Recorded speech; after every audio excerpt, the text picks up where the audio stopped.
Education meeting for Monday, February 12th. If everyone would rise to recite the Pledge of Allegiance with me. I pledge allegiance to the flag of the United States of America and to the republic for which it stands, one nation, under God, indivisible, with liberty and justice for all. Thank you. All right, if you'd let the record show we have all board members present except for Ryan Osmus. We need, first off, an adoption of the agenda, including the supplemental personnel report. I make a motion for approval.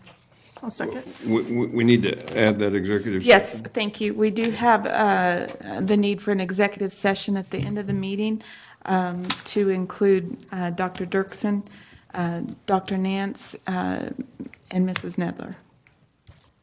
Okay. For personnel matters, correct? Correct. Yes. Okay, so I make a motion for approval for the executive session and the added items on the agenda. Motion by Tammy and Tracy seconded. All in favor? Aye. 5-0. Okay, Jeff, you were able to look the bills over? I did, and I would make a motion that we approve the bills for the month. Okay. I'll second it. All right, we have a motion by Jeff and a second by Pamela. All in favor? 5-0. Okay, and we will move right ahead. We've got Leah with Dodge City High School Stuco report. Good evening. So this past fall, we got a call from Garden City High School, and they asked us to select a charity. And at the Hatchet game, they presented the charity of our choosing with a check for $500. Cool. So we selected the Manna House here in town. And this past Friday, the student council officers, along with our sponsor, Mr. Hansen, we went and toured the Manna House. And this was really cool, not only because we got to see what the money was being used for, but also because we do food drives throughout the year that benefit the Manna House. So we got to see the place and then also hear about their mission more in depth. We learned on that tour that the $500 would be used to help buy new mattresses. So that's what the money is being used for. Very good. Also, coming up on February 26th, we'll have our curriculum fair at the high school, and there will be a student council table with a couple members there to answer questions and talk to new students about joining student council. And then lastly, we had a meeting today, and since we've kind of slowed down after TOC and Winter Royalty, we talked about some projects that we could do this spring, which include maybe some community service or other little things throughout the high school to really show that student council is present and there for the students. So I'll have more information about those projects next meeting. Okay. Are there any questions? No. Thank you. All right, Thanks, thank Leah. you. Thank you. All right, we have no report from Comanche Middle School tonight. Everybody's ill that could cover. So, for Dodge City Middle School, Anthony Valente is also ill, but we have standing in for him is Nevaeh Meredith. Good evening. Joe Coles, an expert on positive behavior, has been in our school working with both teachers and students. On February 5th, he first met with the whole school for an assembly on cyberbullying, safety on the internet, and social media. Then he met with each 6th grade class to work on positive reinforcement, being kind, making wise decisions, and empathy. He also met with teachers today to talk about engagement and limiting technology. Lastly, there is a meeting going on right now at DCMS with Mr. Coles talking to students and parents about the dangers and ways to be safe on social media and the internet. One fun activity that DCMS does is bring your parent to school day. Parents were invited to come into school on February 8th or 9th and spend some or all of their day with their students. Parents were able to experience classes, lunch, and passing periods with their kids. We had 131 parents take time out of their days to come into the school and spend time with their children. The robotics class has been creating, coding simple robots. At 10 a.m. on Wednesday, February 14th, the police department is going to come in and do a demonstration of their robot. We are so glad that the community is willing to come in and work with our students to extend their education into the real world. Student Council is preparing for the Cupid's Dance on February 16th. This is our second dance this year. Stuco is also running a fundraiser called Crush for Your Crush. Students are given 2 days to purchase a crush soda for a friend in the building. Students will receive their crushes on Valentine's Day during PM advisory. Stuco is donating the profits to the family of Anissa Ochoa. National Junior Honor Society is beginning their fundraiser for Pennies for Patients on February 19th. They will be collecting money from students all week to donate to an amazing cause. Thank you. You did a great job, Nevaeh. Thank you. All right, next up, we have recognition of visitors. Persons may present ideas or concerns regarding USD 443 schools. No action will be taken by the board at this meeting. Personalities and behavior of employees are not to be presented during this period, but are to be reported to the employee's immediate supervisor. The president shall determine the amount of time to be spent for citizen participation. If you'd like to address the board, please approach the podium at this time.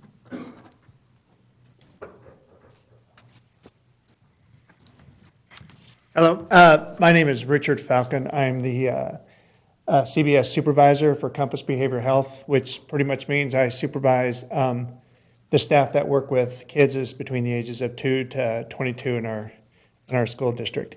I would like to approach the board, first of all, as a big thank you, not only for you guys, but for our teachers, our counselors, our principals, and the administration that works with my team, that works with kids with both mental and behavioral health. One of the things that happened today was we had a guest come from Frenodia High School, and they were visiting with us about the relationship between mental health and the school district. We have done, I feel like, a wonderful job with working with the school districts throughout all of our schools. I feel like the communication between principals, counselors, teachers has been really well, and I feel like we're doing a lot of great things in our school system. I think a lot of that comes down with the leadership, and I want to thank Fred and Glenn and Ms. Nedler for everything they do. But I also want to give recognition to the staff that are working with us day in and day out to help the kids that we work with. One of the main people that I really want to thank is Melanie Scott, who does amazing work with the mental health, and all of her counselors are continuously communicating with us to find ways to better help kids within our district. Give recognition that we, as you know, I'm a big sponsor of the Yellow Ribbon Movement, and we have had a high school student who was elected vice president of the Yellow Ribbon International Board, which was pretty amazing. His name is Greg Valdez. He will actually meet this June in Colorado, and this is a board that is made up from people all over the world. Yellow Ribbon is not only in all 50 states, it's also in 47 countries. And I know one of his board members is even from Australia. So they get kids that are on this board internationally, and he was one that was elected to vice president, which is a huge, I think, achievement, not only for our school district, but for a lot of our students. The teen group that's at the high school is probably one of the most recognized teen groups in the state of Kansas because of the work they do. They created a video that was a training video, and it was considered to be part of the Jason Flatts Act because of the content in that video. It also was shown internationally through all of the clubs through Yellow Ribbon worldwide. So the teens at the high school created that, and it was pretty amazing. Again, we keep continuing to grow. One of the things that we're working with is teachers in school districts on social emotional learning, doing groups in schools, things like that. So more or less, I'm just here to thank you for working with us on a continuous basis. If I had a request, I would say it would be that the board approve a raise to all the counselors, teachers, principals in the school district. Because they're doing an amazing job with us, and I'm very pleased of the community partnerships that we have with the people in schools. I also want to say that I really enjoy your shirt. I think that's an amazing shirt, and Big fan of it. So that's all I had to say. Do you guys have questions for me? I don't think we do. All right, well, thank you. Thank you for coming. Thank you, Richard. All right, next up, we have the consent agenda. That includes the approval of personnel, including the supplemental personnel report, approval of minutes from our January 29th Board of Education meeting, and approval of the correction to January 15th Board of Education minutes, and then also the approval of the 2018 KARSP Foundation Classroom Grant for Beeson. Make a motion, we accept the consent agenda. A second? Motion by Jeff and a second by Tammy. All in favor? 5-0. All right, going on to new business. We have the update on the 2018-19 Dodge City High School band trip. Dr. Fortmeyer? Good evening, Madam President, board members, and Dr. Dirksen. The band goes on the large field trips to Florida or to other band locations as a part of their normal every other year type of routines. Every other year, correct? 4 years. 4 years. The coming up in December of 18 on the 26th to January 2nd is the next trip to Orlando.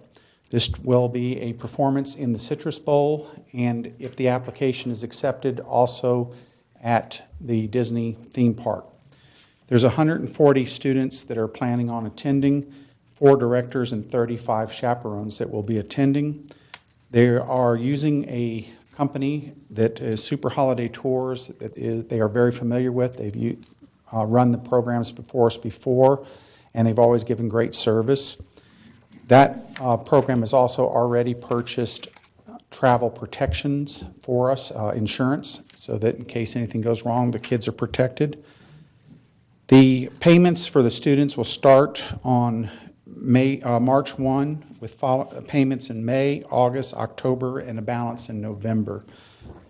They are having to fundraise or generate funds on their own to cover $1,800 per person. That is very typical of this size trip. It does include, besides being able to perform in the parades, there is some benefits that the kids will enjoy also. The students will get 3 days of a park hopper pass to all the Magic Kingdom parks, and they get a 2-day pass to the Orlando Universal parks. So there is some other opportunities for them to be able to enjoy the area as well as have the experiences of marching in the parades. There also has seating and catering set up for the VIPs that will be able to view the parade. They are going on the trip, so that would also be included in the cost of the program that comes as basically a gratuity for the people who attend to be able to watch. We have on page 20 through 23 is the detail in your packet that shows the different details of what the kids will actually be able to do and the cost breakdowns. And this is an information-only item, just that we do normally for each trip. And so we just wanted to make the board aware of where the band is heading and what they're working towards over the next year. Any questions? Is there a reason why there's only 140? Is that just that many kids that can do that, raise that much money, since there's over 200 kids in the band? That's the average of what we usually have to do for the last 3 trips. Okay. Any other questions? Well, thank you. Thank you. Thank you.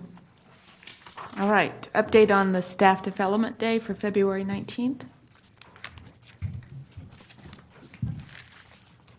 Good evening. I have shared some information about the February 19th Staff Development Day with you kind of periodically through our weekend review, and then again in the board agenda. We'll have an all-district Staff Development Day. A majority of the professional development information will be held at the high school, but we will have 2 sections of a poverty simulation that will be held at the Civic Center. Those sessions run for the full morning or the full afternoon. The other sessions, again, are located at the high school. And with that, then, we're offering about 18 sessions for each. We have 4 sessions in the morning and 4 in the afternoon, and then have 18 options. Some sessions are double sessions because the topic maybe needed a little bit longer to talk about. But this format really gives our teachers an opportunity to kind of select their professional development that meets their needs or what their interest is in. We will have some Ed Camp sessions that run along too, so if there's a topic that's on here or that's not on the list that several teachers have interest in and learning more about or visiting more about, then they'll have those options. And we have a good variety of things from, of course, just the content pieces, really focusing on trauma-sensitive schools. There'll be some EL simulations, which gives an opportunity for 2 of our instructional coaches to share kind of what it would be like for our kids to come in who don't speak English and what it might be like when they sit into the classroom and learn, and then some great strategies to follow up on that. We're following up with some of the math curriculum pieces that we have, and social emotional supports, as well as science and integration and those types of things. So there's a lot of opportunities for our teachers to self-select what works for them and have a day that hopefully we'll be able to pull back and apply into their classrooms. So do you guys have any questions about the Professional Development Day? That's a lot of classes. Yeah, it's fun to organize. Yeah. Yeesh, yeesh. Can we attend any session if we ask? Sure. Good, thank you.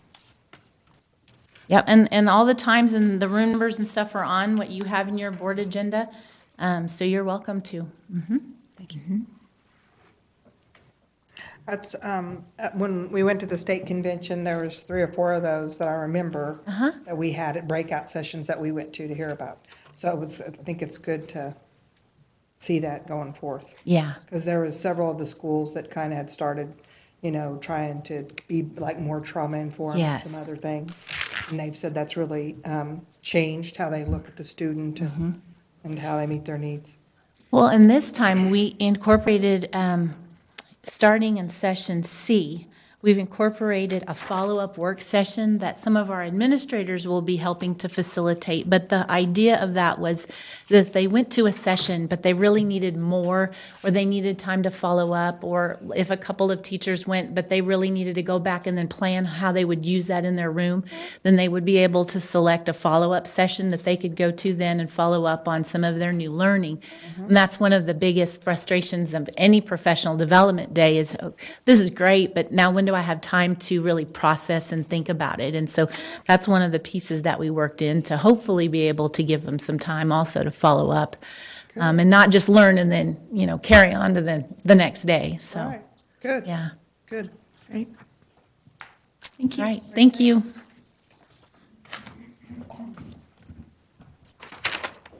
Okay, next up, we have the approval of the Early Head Start Ford County grant application.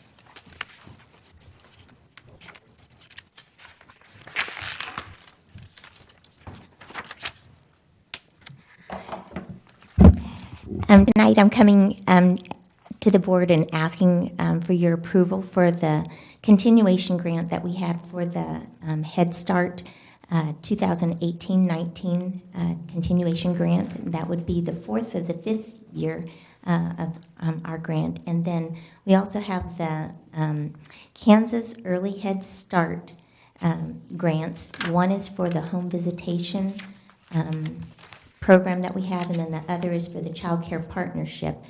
And as part of the Head Start, Early Head Start grant, that piece that we pull aside for the Kansas Head Start, Early Head Start grant is written into our Head Start grant. So just summarizing maybe a couple of the big changes for next year. One is that we'll be moving, we'll have 5 full-day classrooms. 3 of them will be at Sunnyside, 2 will remain at Bright Beginnings.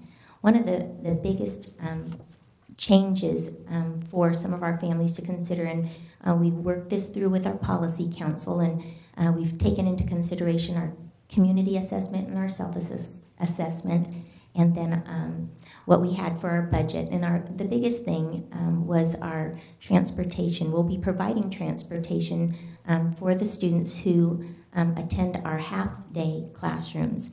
For the 3 classrooms, the full-day classrooms at Sunnyside and the 2 that are at Bright Beginnings, we're doing what we had done in the past with our full-day classrooms and letting families know that they'll provide transportation to class if they're in full day, but if transportation is a big issue, then we still have the opportunity for preschool, but it'll be at Bright Beginnings and in one of our half-day programs.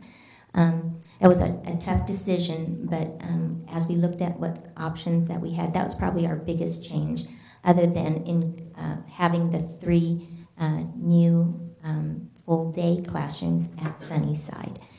Are there any questions about that part of the grant, or anything that you've questions that you've had from the Head Start grant?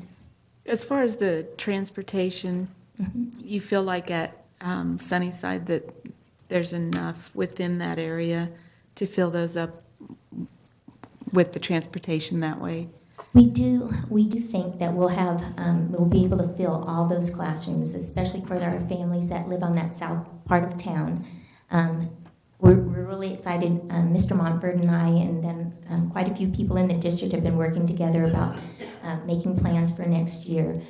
And then really getting some of the advertisement out to the community and letting them know that they have a neighborhood option where instead of thinking, well, I can't apply to preschool because I don't want to go up north, they have an option now right in their community. Right now we serve several families already that are in the neighborhood of Sunnyside, so we're looking forward to being able to have them start school at preschool at Sunnyside and then hopefully continue on there at Beeson. So, great. What other questions? It's a good idea. For the Kansas Early Head Start grant, we have, again, using our community data and our self-assessment data. One of the things that we noticed this year, we had applied for 84 spots for our Early Head Start, with a majority of those, 70 of those spots, through our home visitation program. And because of what families have told us, that there's a little bit of a concern now giving out information, having people, what would be considered maybe a government organization, even though we let them know that we're a school that's bent on helping serve families. Our home visitation program has seen a decrease in enrollment, and it's due mainly to the political climate and fear associated with many of our families. The other issue that came up in our self-assessment and our community assessment was there's still a great need for quality childcare at affordable price. And so we looked at what the community was saying, what we had available, and then talking with our Kansas Early Head Start program, worked a situation where we can decrease the number of home visitations and still, with using the number of staff that we have 5 home visitors, we continue to serve 55 families instead of 70, and then increase our child care partnership program from 14 to 30, and we'd be able to serve those families through quality daycare provided at Bright Beginnings campus. We do a little bit of reorganization of the classrooms, but the classrooms are set for the daycare for infant and toddler programs. And again, it'd be at an affordable, something that would be affordable for the families, most of them using our subsidy with the state. So that would start next year? Yes. Mm-hmm. And with our Early Head Start program, it's a year-round program, so it would start right in July. Okay. And it helps support those families, especially that are trying to either finish school, go to school, or get a job, do job training. What questions do you have? Dr. Dirksen, do we have any idea how Congress right now is debating immigration? But I'm talking more specifically about the Dreamers. Do we have any idea how we are affected by that? Do we know we have any statistics on? We do not. have specific statistics other than to know that we are affected and quite concerned. But yeah, Robert, can you help me out on that? Do you have anything more specific than that? I checked with the State Department recently, they told me the same thing. We have no question that we are impacted on many levels, for that matter, but we don't know the statistics of that. So. Well, Debbie referenced some hesitance to enroll because of the political environment, and I just wondered specifically, because, you know, we're going to Washington, you know, in the next 3 or 4 weeks, and how specifically we are affected by that. And Dr. Marshall was here. Right. And I did speak to that there, and he's well aware of that too. So the effort needs to come from multiple voices, though. Right. We need to be strong and consistent. Right. Okay. Okay, do we have any more questions for Debbie?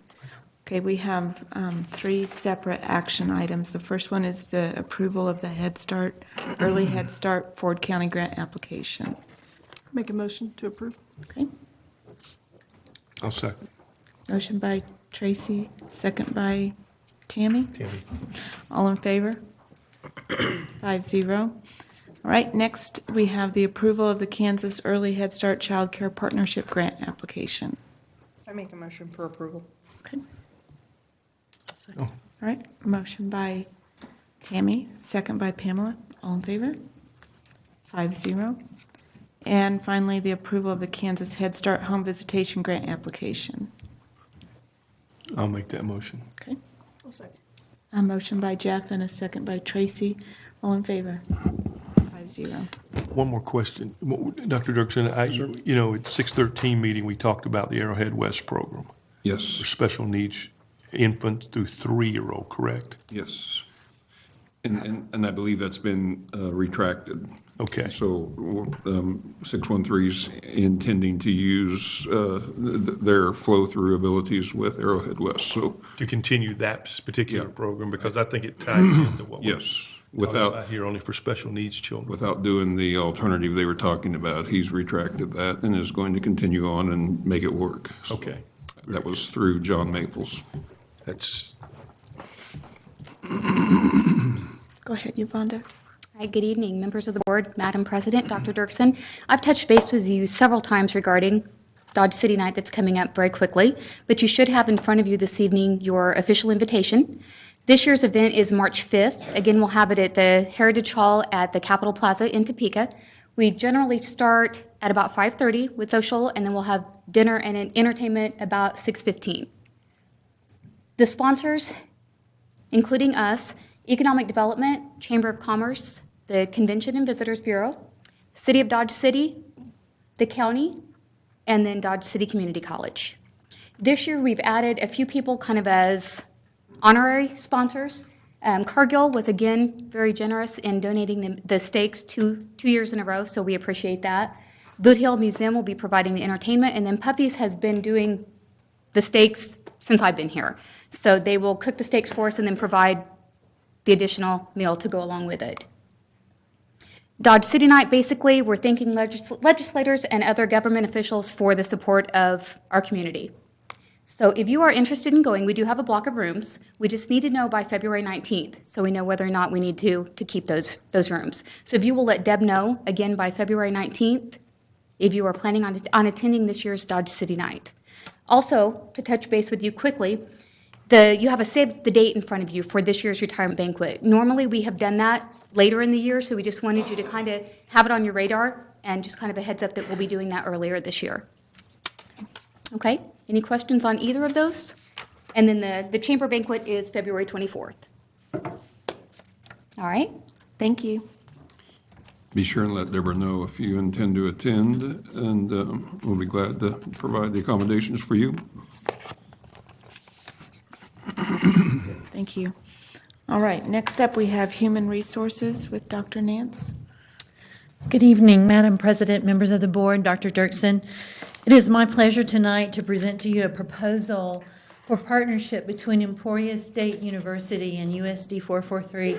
Basically, this is an agreement to establish a pipeline of student teachers coming from Emporia State to the district.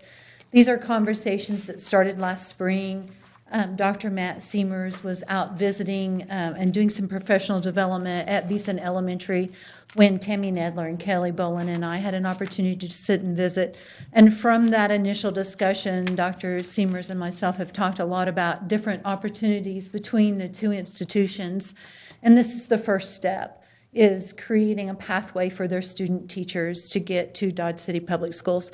And if you'll remember, a little over a year ago, I worked with our district's teacher recruitment and retention committee in putting together a strategic plan for how to get and keep teachers in Dodge City.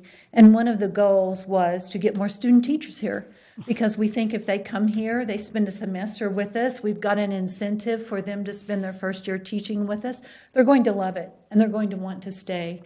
So the fact that Emporia State has such a fine reputation for producing teachers and has not typically put student teachers on the southwest corner of the state, I think this is a very positive move for our district. I'm very excited about the opportunity to partner with them to get those student teachers out here. I've given you some information on this proposal. Are there any questions that you have or any concerns you may have? Is there any downside to this? No, Okay. no, there's really not. There's no big financial tie to this, no obligation other than just being a willing, open partner, provide a good place for their student teachers to have that experience and be willing to collaborate with some professors and things like that, and making sure that happens, and provide some professional development, which we already do. You can see our professional development is pretty rigorous. So I don't feel like the district will be out anything. It's like a win-win situation. I think it is. I'm very excited about this opportunity, and I know our principals and teachers are as well. Yeah, sounds great. I'll make a motion to approve the agreement, or the proposal for professional development site. Okay. I second. All right, we have a motion by Tracy and a second by Pamela. All in favor? 5-0. Thank you very much. All right, then we have the 2018-19 staffing requests. Typically, every year in February, we come to you as a group of administrators and present to you what we think our staffing needs will be for the coming year that are above and beyond what we currently are staffed at. Now, this year's been a little bit different because of adding the new classrooms and some of the new facilities that are coming online.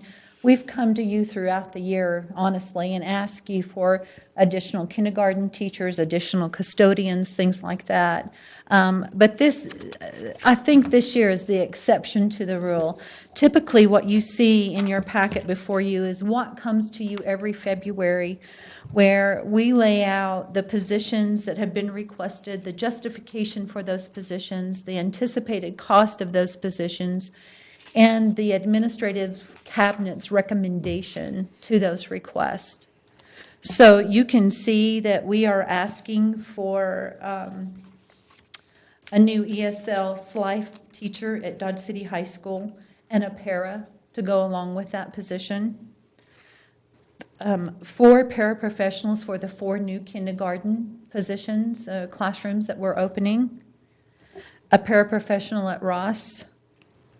A newcomer teacher for Dodge City Middle School, a child care teaching position for Bright Beginnings that is dependent on grant funding, an early learning Kansas family advocate, again contingent upon grant funding, and a Bright Beginnings daycare paraprofessional that is also contingent upon grant funding.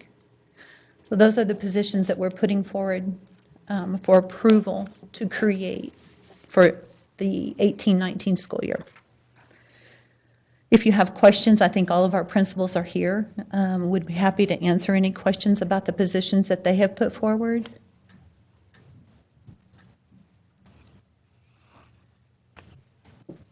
Anything I can answer for you? Okay. Just the darker ones down here, when it says denied, what?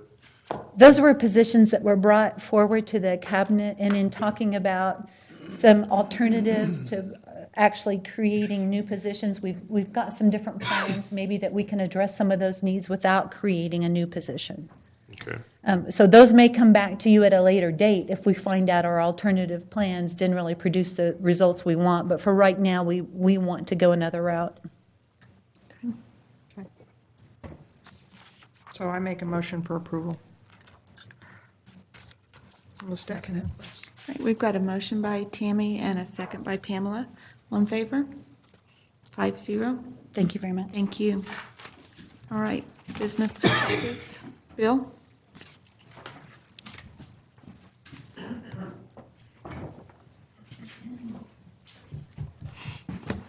Madam President, members of the board, Mr. Superintendent, this evening I come with some, hopefully we're getting toward the end of change orders with projects. Actually, there's some pretty good news this evening. The first item of business is a change order that basically acknowledges that we've kept the projects pretty well on budget, and we're bringing them in a little lower. We didn't need all the contingency, and now HUD Construction feels they can release that contingency. So there will be some other costs, but at least at this point, it still keeps us on budget, or under budget, really, and the project moving forward. So I'd request that you approve the change order for Miller, Sewell, Dodge City Middle School, Dodge City High School. And that's just basically a reduction in contingency of the budgets. I think that's an easy one. Second. We have a motion by Jeff and a second by Tammy. All in favor? 5-0. Okay. The next one, maybe these get a little harder, but not too bad. Basically, pretty small items here, but again, we're trying to be very transparent to the board and to the public. And this also becomes the basis upon which all this is audited later on by our auditors. Change order for Dodge City Middle School. There are some just various things that as we've gotten into the project, we need to do to make sure it's the kind of project we want at the other end. So we request the board approval of the change order for Dodge City Middle School. Make a motion to approve. Okay. Motion by Tracy, second by Jeff. All in favor? 5-0. Thank you so much. Let's see. The third one is a change order, Central Elementary. I'm just going to make a comment, if I may. I think Central has turned out amazingly well. Had a number of positive comments in the community about that. The difficulty sometime in adding on to a school and doing it in a massive way like we have Central does create some challenges, shall we say, but I think that HUD and Construction, Tom Montgomery, have done a great job. So there are some change orders provided here for Central Elementary this evening. I had a question about the change from library flooring material. Basically, we were going to rehab some of the flooring in the library area that was formerly the gymnasium, but then we also dropped the stage down. We made a decision we really didn't want to have to go up for that whole area, and when we did that, they started looking at the flooring, and they determined it wasn't going to turn out the way we really wanted to, and we could save some money by just putting carpet over it, and the carpet also being absorbent for sound, we think is probably a better decision anyway for a library. So that's how that decision got made. And the epoxy floor? That had to do, and boy, I'm stretching on this one, it had to do with the kind of, they felt like that was a better decision for that particular area, and it was also saved us some money. So that was the reason they came up with that.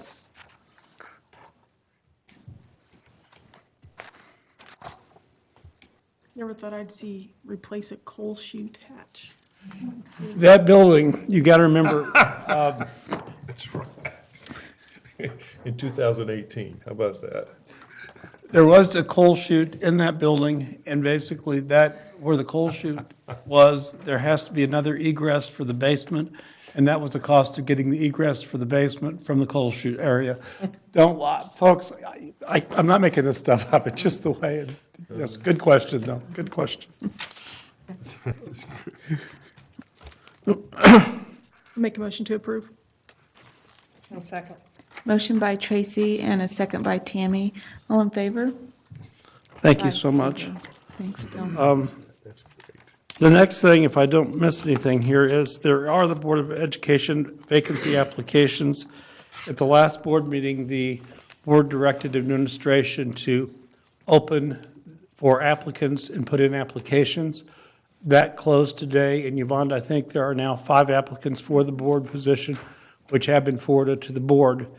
And at the last meeting was the understanding of administration, the board may want to reduce tonight the number of applicants that we're going to interview. There was an indication you were interested in interviewing the applicants. The only comment I might add on that, if you want to interview the applicants, we would suggest you may want to do it some other time than the next board meeting. We are going to have John Robb at that meeting, our attorney for Schools for Fair Funding, and we have some other items on the agenda. And we know that we try to keep the noon meetings to an hour. So I'm not trying to dictate to the board anything, but if you want to reduce those numbers, we just need to notify the candidates that you wish to, if you wish to continue with that interview. And if you want us to make some dates available or whatever you want to do, that would be a board decision. My personal feeling is that with 5, that we should go ahead and interview all 5 rather than narrow it down. In the desire of wanting to be transparent, I feel like we should do that in our regular meeting at the board, the noon board meeting, even though that may make the meeting longer. I feel like doing it at a regular meeting is better than having a special meeting for it. Okay. One thing to keep in mind too is that this person that we choose will only serve until the next election. We aren't choosing them for 4 years. They will just serve until the next election. That's correct. So. Well, I'll let you go ahead and do that. Then I got a question on how you want to do the questions, so. Thoughts on any of that? Sounds good to me. Time for me. Yes, ma'am. I would share that we did ask John Robb to keep his speech to 15 to 20 minutes, and you have the opportunity to interview each candidate with as many questions as you want, knowing that normally we try to keep the noon meeting to an hour. This one won't be an hour. We just know that going in. Right. And we accept that, and we'll be as concise as we can be, but I respect the board's decision on that, and we'll move forward with that. So. I think it is important that we have a list of questions and we ask the same questions of all board members or all candidates. Yeah. And that was what I was going to kind of allude to. There are times that there's a feeling that if the questions are released to the candidates ahead of time so they can kind of prepare themselves, there's advantages to that, and there may be some disadvantages. But if they're released to everybody, at least nobody can say, well, somebody else maybe knew or had an indication or whatever. Again, that's up to the board how you want to do it. If you want to prepare those questions. If you want us as administrators to distribute those, we will. If you don't, we won't. We're just trying to do the will of the board at this point. I think it's appropriate to provide a list of questions so they can come prepared and not. Okay. Okay. That's fine with me. Are we good at the middle school for going longer? The what? We take up your space for more than an hour, Mr. King?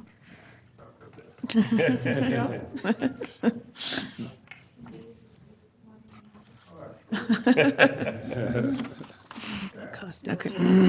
Will it cost extra? No baked cookies. I believe KASB provides a list of recommended questions for events just like this, and maybe you have some from the past, since this isn't the first time we've had to do that. So we'll look into that, share it with you, and then I'll have Bill share it with the candidates, or Yvonne, we'll share it with the candidates. We'll have Yvonne to do that. So we'll make sure we get the word out. Okay. Anything else on that? Okay. All right. The next item is the health insurance evaluation. And one of the things the board has begun to express some interest in looking at our health insurance program. And as we started doing some research in this, there's been a number of changes, really. The Affordable Care Act, we're now insuring some people we didn't used to insure in the district. That has increased the amount of forfeitures going into our plan. There's some other things that are happening.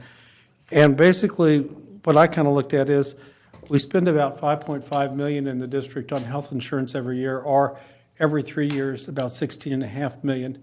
it might be appropriate at this time, and what our recommendation is from administration would be that we'd ask if you want to direct us to maybe get an independent consultant just to kind of review the plan, see if it's what the board wants, what direction in the future you want us to move, toward health insurance and providing an effective and efficient healthcare system for our employees. So that's just an idea. We do have one proposal.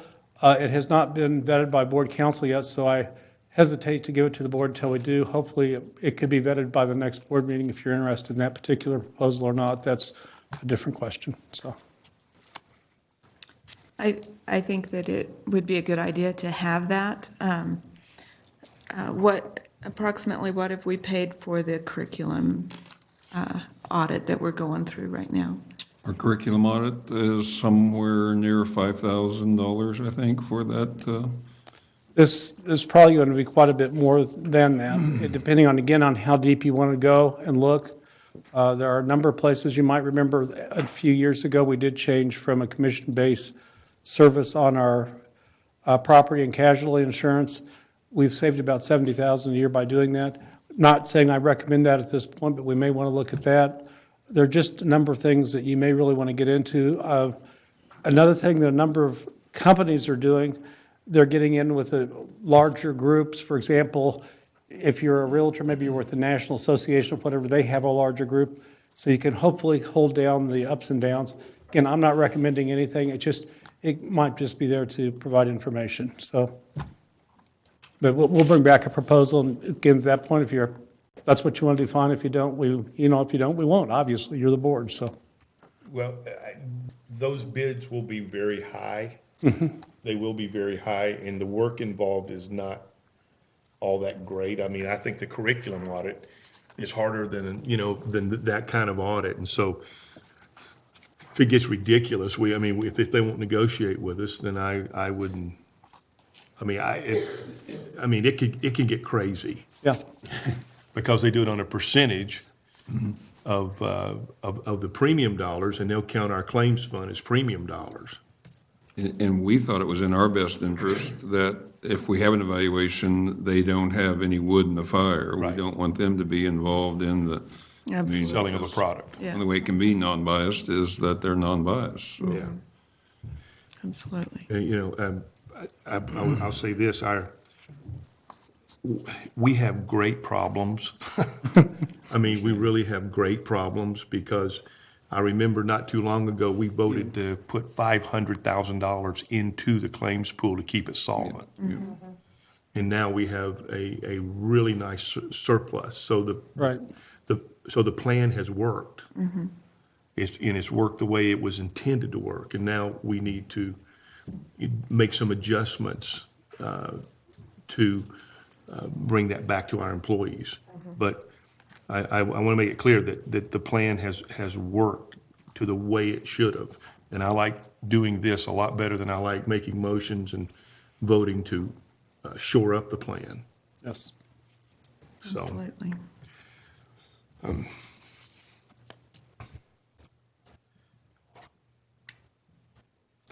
So let's see.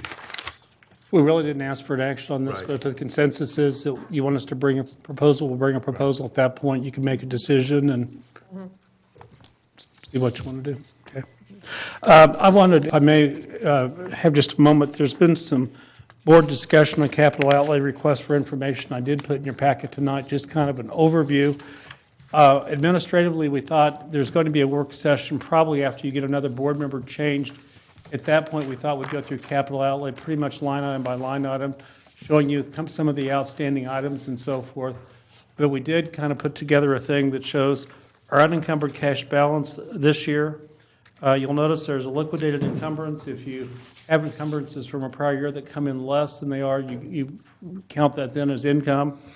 We are anticipating a general fund transfer this year of $4 million, state equalization of $873,000. Local revenue of $1.5 million, and we also still had about $886,000 of our roof claim that we hadn't been able to collect on as of the first of the year, which will be coming in this year. I think we're about another $440,000 cash there that we haven't received. Then That is an unusual large balance, but if you remember when we were putting the budget together last year, there was one point there were some people in the legislature who were still talking a 10% across the board cut on schools. And that's kind of, we were looking at that and we finally got a thing and we felt like we put together a budget, but it will not be that large in the future, but that's at least what it was for this year. We have also, out of that money, we have a board approved purchase orders that are outstanding. We also have board designated funds, and then we have an undesignated balance of about $5.8 million. That does not take into account, we're going to have a pretty significant amount of utility hookup with our new buildings from Victory Electric, and we're also going to have, there was one other item I was going to mention at that point. And boy, it's gone out of I can't tell you, but there's one other item besides the Victory Electric hookups. Oh, we haven't really approved this year's capital outlay yet. We're still meeting on that. So we're going to have some dollars out of that too from those things. And anyway, that's it. I also provided information on the contingency fund. A number of years ago, as we started hitting some issues with the state funding, we felt it prudent in the board at that time. We tried to put some money away so that regardless of what the state does, once we approved a budget, there are some districts that are so tight, if the state cuts some money, they're trying to cut positions or programs in the middle of the year. We didn't feel like that's the way we run to run a school district, that once we approved a budget, we wanted to run that budget. We felt that was the best interest, and the only way we could really guarantee that was have a contingency reserve. Today, there are two items in the contingency reserve. There's one, an undesignated, but the board also, beginning with the year 12-13, designated some iPad reserves, and those are there currently at the end of last year is about $1.1 million for iPad reserves. Our concept there was when it's time to replace those, we wanted enough cash to do it. We didn't want to have to go in debt and pay interest, and we wanted to just keep the district up with the technology. That's probably something we may want to revisit at some point in the future, but that is the result of the contingency reserve. Again, our intention is, as administration, is that when we have the work session, when we get the new board member, we'll bring in a detailed list of all the capital outlay items when we can actually spend some time on it and go through it and really kind of inform you all of everything in that list and kind of what the status is. So, Thank you. I think that's everything I had this evening. Thank you. Thank you. Thanks, Bill. All right. Dr. Dirksen. My item involves the recommendation from KASB for a policy revision update. This is our second reading. It is one policy that needs to be corrected, and it's recommended because it follows the prescribed law, and primarily it deals with executive session, and specifically it wants clarification for making sure that boards across the state are being very succinct in why they're calling an executive session when they do. And it has to do with the Open Meetings Act, and it has to do with following the law. And so it just revamps what we have. Personally, I feel like this district has followed that, and there are 7 reasons you can have an executive session, and we're very clear on what those reasons are for. And I believe that we're in line. However, KASB wants to make sure the policy can hold up if it was ever challenged. So I recommend approval for this, and any questions I'd be glad to answer.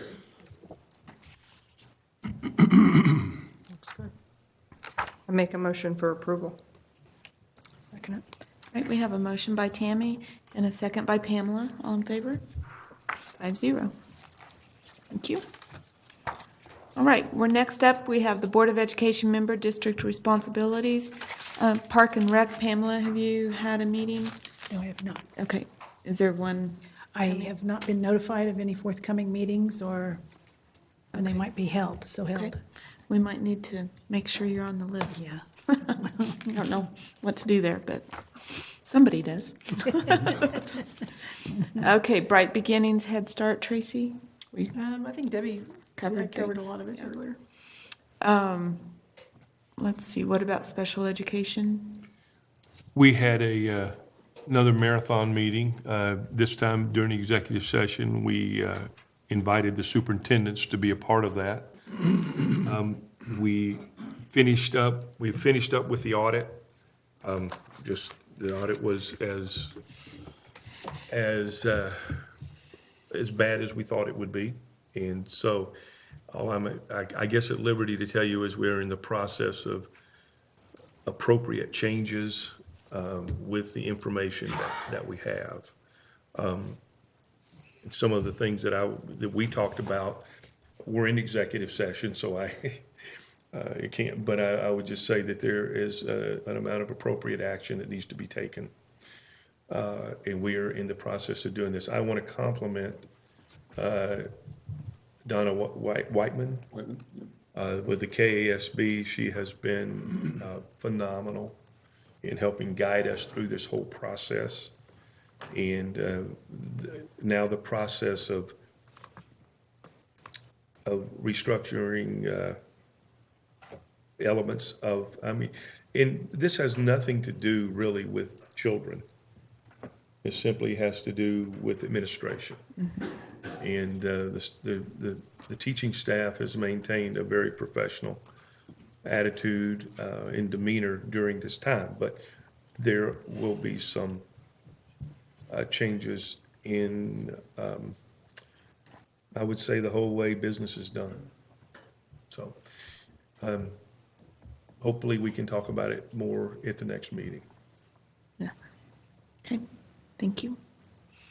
Dr. Dirksen, do we have anything legislatively that we need to cover? Well, Bill and I did attend the legislative coffee that was held Saturday at the High Plains Journal conference room, and we heard real positive comments from our representatives. I think they understand the significance of the work that they have to do, and of course they're in their second year of their first terms, so they're not the leadership that is going to make the difference in how the whole process works, but that they were very informative, and I think it's something that we're going to have to watch closely.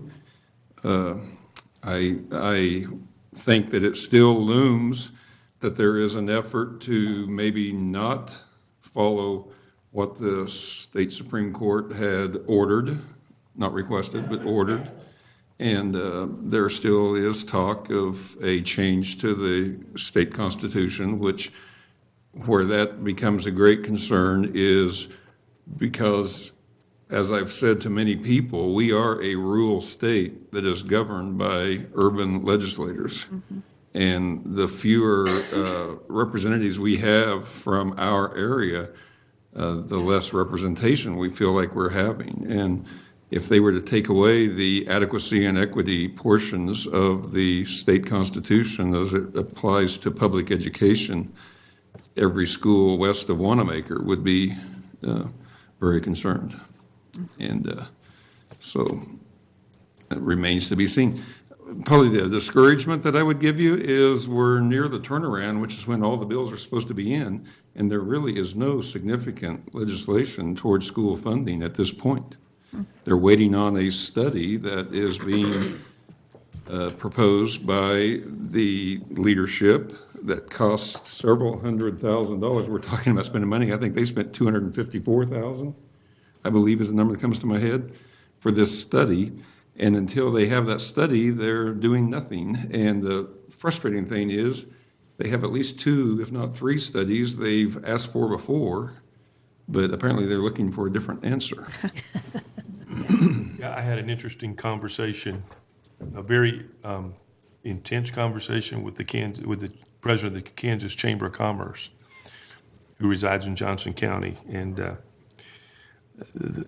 I wasn't really impressed with the group who was doing the study because it was handpicked, so that is going to be really interesting. That is going to be really interesting. And Bill and I tried to make sure that the representatives, and they were well in tune, that they are investigating that very carefully before they just accept the fact that a study was done and this is the results, and they don't need to add new money because the court has demanded that the new money be added, and that's something that didn't seem too negotiable when it was stated, so. Yeah. Bill, do you have anything to add to that? I just say, one of the reasons that we invited John Roth to the February board meeting is that we recognize that very few of you were here when we started the Supreme Court case.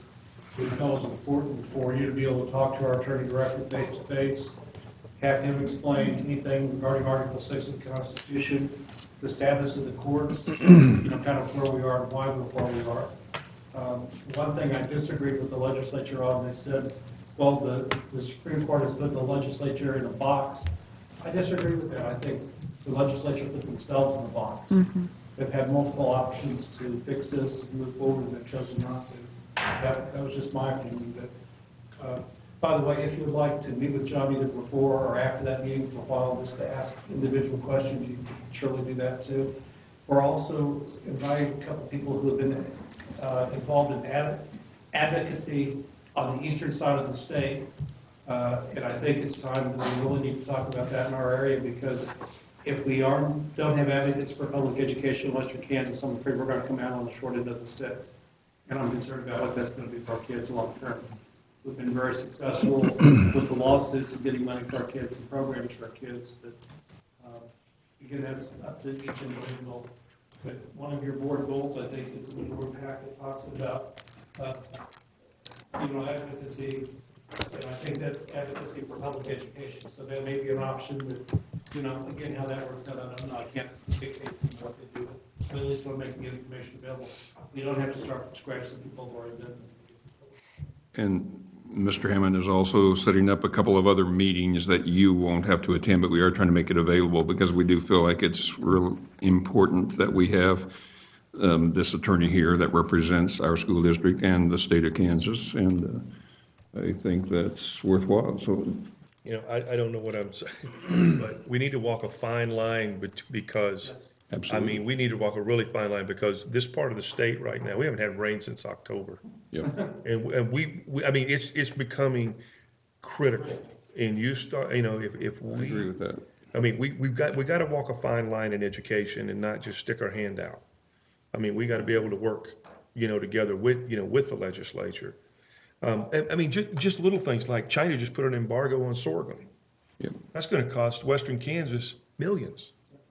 I might just mention, the last time when they really dealt with the equity issue, there was an agreement reached between the attorneys of schools who are funding and the legislature. So when they went back to the Supreme Court, it was signed off and agreed on, that everybody was on board.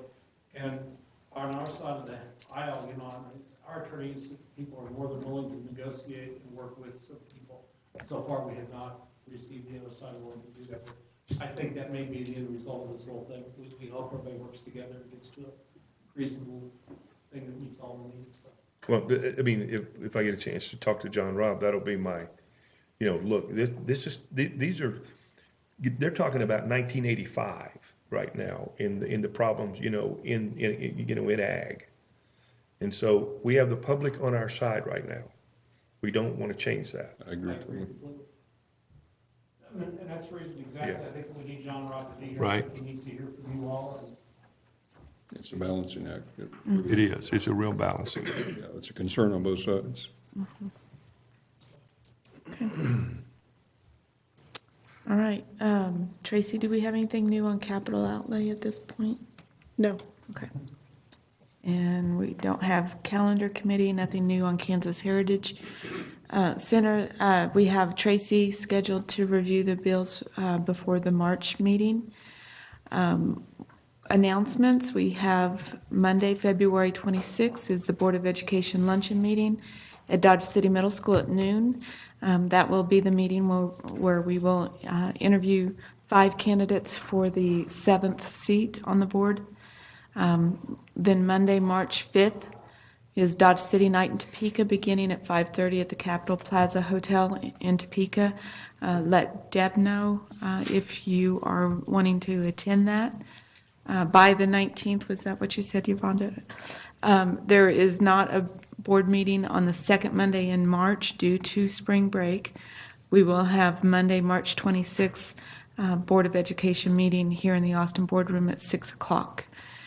Do we have items for future board meetings or additional information? Anybody? I want to point out that the March 26th meeting is when we're anticipating the report on the curriculum audit. And so definitely try to be here for that. And in that day, Dr. Seguin is also going to present to the administrative council, so that, share that information with all. And I just wanted you to know that. Okay. I'd like, if you all could give an indication, we're looking at when we do get the 7th board member on the board, having work session to kind of go over where we're at as a district. If you could give an indication of whether for you a Saturday meeting would work, or maybe an evening, or maybe 2 evenings, what would work best? I'm okay with Saturdays, or Mondays, or Tuesdays, Wednesdays. That Saturday would work if that's. Saturday works for me. Would Saturday work for you? Okay. Yeah. Looks like maybe a Saturday would work Okay. for us to do that. Okay. Hopefully not more than 3 hours, but if we need, we'll schedule more. But I think we'll divide it up into several categories, and we have plenty to talk about, and we'll fill the session up, I'm sure. Okay, sounds good. All right, we are ready for our executive session for personnel matters. We need Dr. Ramona Nance, Mrs. Tammy Nedler, and Dr. Fred Dirksen. How long do we need? I'd say 15 minutes. 15 minutes. Okay, I make a motion for executive session for personnel for 15 minutes. Okay. Second. We have a motion by Tammy, a second by Tracy. All in favor?